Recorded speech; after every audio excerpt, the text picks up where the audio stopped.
Susana Kitchen here. Today I cook fish soup.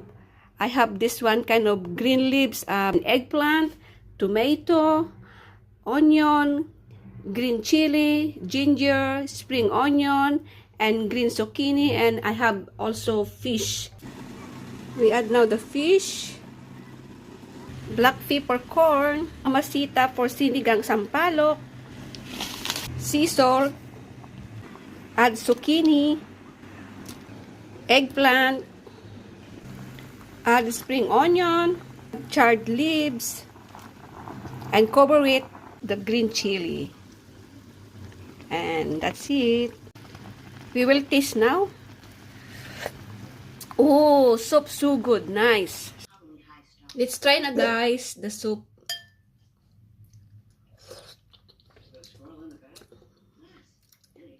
So good, perfect.